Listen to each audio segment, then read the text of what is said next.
एक रात की बात है जब एक पुराने हवेली में एक दोस्तों का ग्रुप बनकर घुस गया। हवेली में अंधेरा था और वे वहां रात बिताने के लिए आए थे। सबका मूड ठीक था, लेकिन जैसे जैसे रात बढ़ी उनके साथ अजीब चीजें घटित होने लगीं। पहले वे आवाजें सुनने लगे जैसे कि कोई कह रहा हो, मदद करो, लेकिन किसी और को कह नहीं देते थे कि यह आवाज कहां से आ रही है।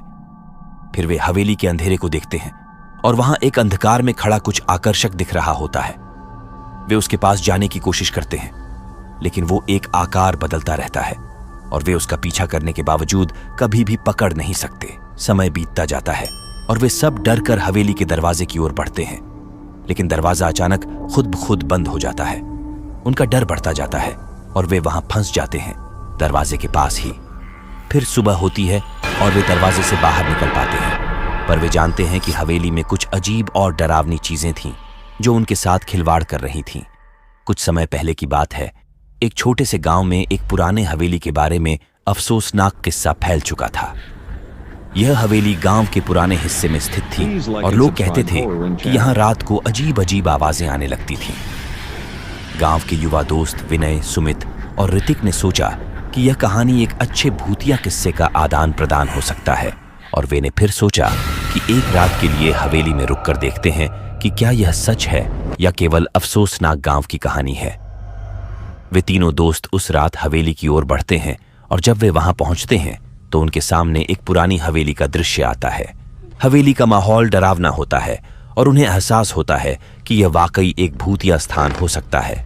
रात के आगमन के साथ ही वे अजीब आवाजों की गुजरिश सुनने लगते हैं, जैसे कि कोई चिल्ला रहा हो, मदद करो, मदद करो।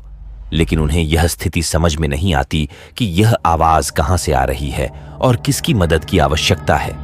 वे एक दूसरे से गुस्सा हो जाते हैं और यह समझाते हैं कि यह शायद केवल एक चुटकुला हो सकता है।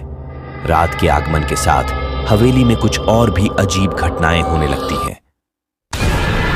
एक बार वे वहां हवेली के अंधकार में एक आकर्षक प्रकार की चमक देखते हैं जो उन्हें मोहित कर लेती है। वे उसके पास जाने की कोशिश करते हैं, लेकिन वो एक आकार बदलता रहता है और वे उसका पीछा करने के बावजूद कभी भी पकड़ नहीं सकते।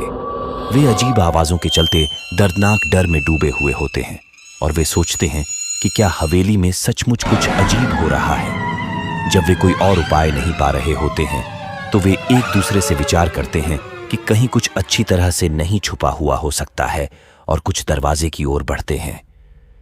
जब वे उस दरवाजे की ओर बढ़ते हैं तो उन्हें अच्छे सुनने लगते हैं, जैसे कि कोई अनजान शख्स उनका नाम बुला रहा है। उनके दिल धड़कने लगते हैं और वे यह सोचते हैं कि क्या यह वाकई एक भूतिया हवेली है जिसमें आत्मा सुकून नहीं पा रही है। वे दरवाजे के पास पहुंचते हैं और दरवाजे को धीरे से खोलने की कोशिश करते हैं, लेकिन दरवाजा अचानक खुद ब खुद बंद हो जाता है। वे बाहर निकलने की कोशिश करते हैं, लेकिन दरवाजे का कोई बटन या कुंजी नहीं होता और वे असहमत हो जाते हैं कि कैसे यह संभव है। आसपास की जगह अच्छी तरह से बदल जाती है और वे मिलकर ये सोचते हैं कि क्या यह अच्छी तरह से किसी भूतिया जगह के भीतर बंद हो गए हैं। वे हवेली के अंधकार में भटकने लगते हैं और दरवाजे की ओर जाने की कोशिश करते हैं, लेकिन वे हमेशा किसी अनजान दीवार के सामने पहुंचते हैं।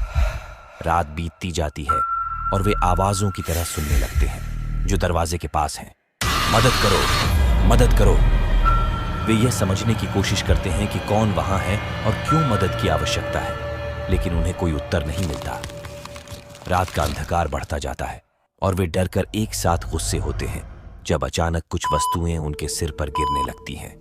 वे झूम उठते हैं और देखते हैं कि वह वस्तुएं वे ही हैं जिनकी वे तलाश कर रहे थे। इन वस्तुओं में वे अपने दोस्तों का पूरी तरह से देहांत किया हुआ पाते हैं और उनका दर्दनाक वर्णन कर रहे हैं, लेकिन उनके दोस्त अब बिना किसी जीवन के रहते हैं। वे हैरानी से उन वस्तुओं को देखते हैं जिनसे उनके दोस्त अब बन चुके हैं।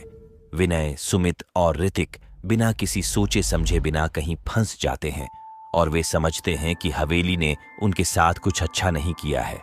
उनका डर और उनकी बेहद डरावनी अनुभवों के चलते वे एक दूसरे के साथ मिलकर कहते हैं कि इसे बेहद खतरनाक हवेली कहला सकता है, जिसमें शायद उनके साथ खिलवाड़ हो रहा हो।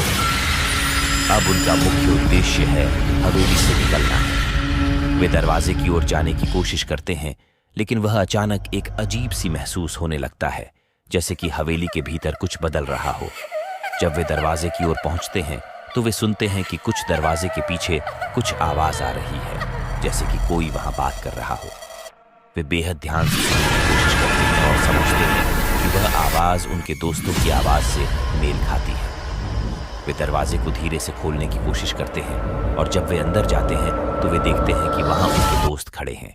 उनके दोस्त बेहद डरे हुए होते हैं और कहते हैं कि हवेली में कुछ अजीब हो रहा है और उन्हें खतरा में है। अब विनय, सुमित और ऋतिक जानते हैं कि उनके दोस्तों की आवाज असली है और यह समझते हैं कि हवेली में वाकई कुछ खतरनाक हो रहा है। वे दोस्तों के साथ अब हवेली से निकलने के लिए कोई उपाय ढूंढते हैं। उन्होंने अच्छी तरह से हवेली के चारों ओर की जांच की, लेकिन कोई निकास सफल नहीं दिखाई देता है। यहां तक कि जब वे कोई और दरवाजे की ओर बढ़ते हैं तो वे फिर से वही दरवाजा पाते हैं जो पहले खुला था। वे दरवाजे की ओर बढ़ते हैं और फिर से उसको खोलने की कोशिश करते हैं, लेकिन वह अब भी नहीं खुलता है। वे अब डर के मारे हुए होते हैं और अचानक वह दरवाजा खुल जाता है। वे उसके अंदर जाते हैं और देखते हैं कि वह दरवाजे का पीछा एक बड़े सर्कस के साथ सीधे बगीचे में ले जाता है, जहां कई अजीब चीजें होती हैं। वे बगीचे की ओर बढ़ते हैं और देखते हैं कि वहां अजीब अजीब मूर्तियां हैं, जिनमें कुछ वस्तुएं बेहद बड़ी होती हैं और कुछ बेहद छोटी। वे मूर्तियों को देखकर हैरान होते हैं और यह समझने की कोशिश करते हैं कि यह सब कैसे संभव है। वे बगीचे में आगे बढ़ते हैं और देखते हैं कि वहां एक व्यक्ति खड़ा है जो बड़ी उम्र का दिख रहा होता है। वह व्यक्ति हवेली के बारे में कुछ बताता है कि यह हवेली एक समय पुरानी यात्री का घर था, लेकिन अब यह एक भूतिया स्थान बन चुका है। व्यक्ति बताता है कि यह हवेली आत्माओं की जगह होती है और रात के समय यहाँ अजीब अजीब चीखें और आवाजें आती हैं। वह भी बताता है कि यह व्यक्ति कभी अच्छे आत्माओं की मदद के लिए हवेली में आए होते हैं, लेकिन हवेली के अच्छे और बुरे आत्माओं के बीच की जंग में फंस जाते हैं और वहां के अजीब मूर्त